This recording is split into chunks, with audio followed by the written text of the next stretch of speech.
Hello, I hope you're doing well today. My name is Chris Cruz. Welcome back to Fishing for God Ministry.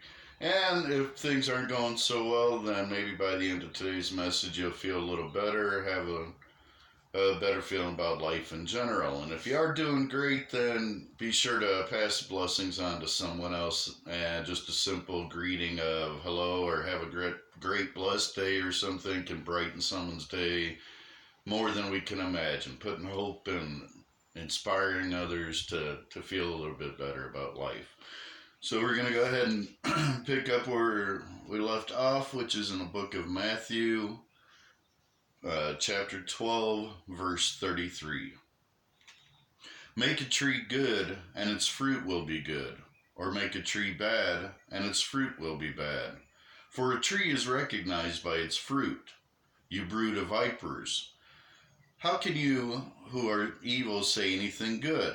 For out of the overflow of the heart the mouth speaks. The good man brings good things out of the good stored up in him, and the evil man brings evil things out of the evil stored up in him. But I tell you that men will have to give account on the day of judgment for every careless word they have spoken. For by your words you will be acquitted, and by your words you will be condemned. Now, Jesus is telling us that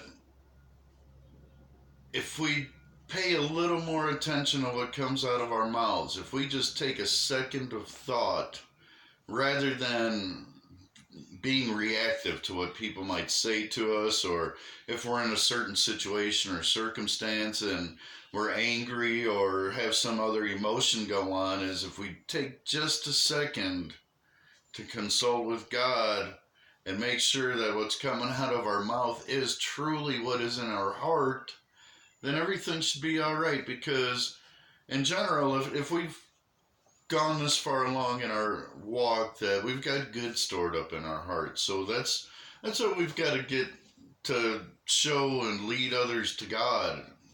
So we just got to continue to speak kindly to one another. Take a second of thought. Then some of the Pharisees and teachers of the law said to him, Teacher, we want to see a miraculous sign from you. He answered, A wicked and adulterous generation asks for a miraculous sign, but none will be given it except the sign of the prophet Jonah. For as Jonah was 3 days and 3 nights in the belly of a huge fish, so the Son of Man will be 3 days and 3 nights in the heart of the earth. The men of Nineveh will stand up at the judgment with this generation and condemn it. For they repented at the preaching of Jonah, and now one greater than Jonah is here. The queen of the south will rise at the judgment with this generation and condemn it. For she came from the ends of the earth to listen to Solomon's wisdom, and now one greater than Solomon is here. When an evil spirit comes out of a man, it goes through arid places seeking rest, and does not find it. Then it says, I will return to the house I left. When it arrives, it finds the house unoccupied, swept and clean, and put in order. Then it goes and takes with it 7 other spirits more wicked than itself, and they go in and live there. And the final condition of that man is worse than the first. That is how it will be with this wicked generation.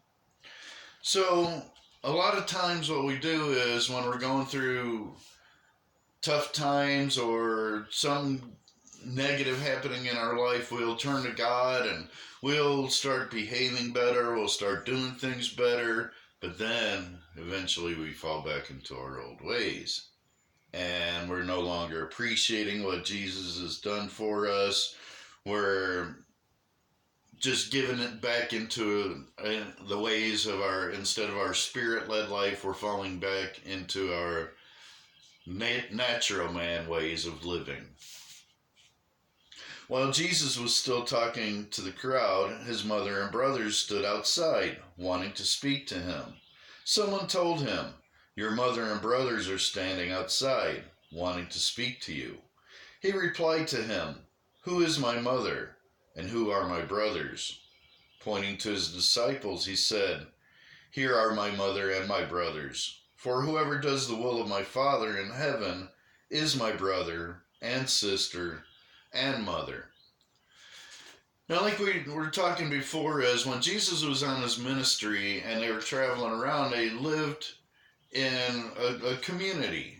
And certain people had different roles as far as some were the hunters and gatherers, some helped cook, clean the dishes, clean clothes, whatever it took to keep the community going. So when we work as a community, then we are brothers and sisters. The elderly, our mother and father figures that we may not have had in our life before, but that we're blessed to be around right now in our life. So all these different aspects of life where we nurture one another, where we bring different people together. This is our Christian family. This is how we're supposed to live our life, how we're supposed to unite and not be divided, living under the same roof. So with this in mind, we're finishing up at chapter 12 right now, and we'll go ahead and pick up at chapter 13 in the next video. And hopefully something in today's message helped you out, or helps me out every time, just talking about God and sharing my faith. So be sure to subscribe to our channel and hit the like button or share, or just be a blessing in someone's life and be a light. And have a great blessed day, my friend. Peace and love. Talk to you soon.